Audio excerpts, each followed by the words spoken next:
24 kvinder, som kan være med til at løse et af fremtidens helt store velfærdsproblemer. Om få år, i 2030, vil der mangle 16.000 sosu-assistenter og hjælpere i ældreplejen. Alt skal forsøges, siger de i kommunerne, og derfor har Horsens og Hedensted oprettet en klasse med ikke-etnisk danske kvinder. Håbet er, at de så vil uddanne sig videre til sosu. Livsstil, apopleksi, infektion. Hvad har du? Det er puls. Puls, ja. Ord kan være svære. Fagsprog endnu sværere. Virus? Nej. Det er infektion, ja. Især når man skal tale dansk og kommer fra udlandet. Her i klassen taler de dansk hele dagen, og de bliver bedre og bedre. Godmorgen. Godmorgen. 24 kvinder med udenlandsk baggrund og bopæl i Danmark begyndte for 4 måneder siden på et kursus hos Social- og Sundhedsskolen i Horsens. Håbet er, at de vil uddanne sig og arbejde i ældreplejen. Det er den største udfordring, en kommune har i dag, også her i Horsens, hvis vi ikke kan finde de hænder, der skal til. Og det betyder, at der vil være nogle borgere, der ikke kan få den hjælp, de har behov for. Og det er jo en frygtelig tanke at få. Kurset har høj prioritet i Horsens og Hedensted kommuner.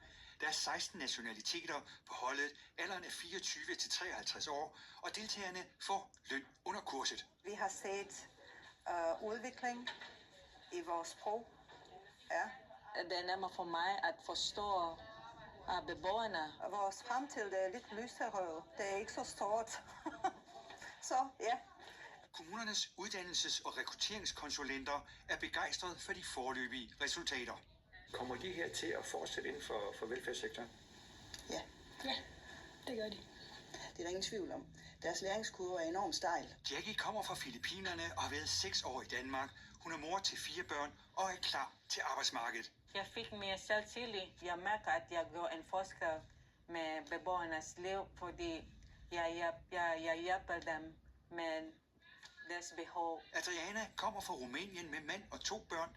Efter 3 år i Danmark har hun fundet sin fremtid. Jeg har gode kollegaer. Jeg har venner her. Jeg snakker vel ligesom familie. Vi snakker hele dagen. Altså det, der gør til succes, det er jo, at vi siger, at vi har brug for dig.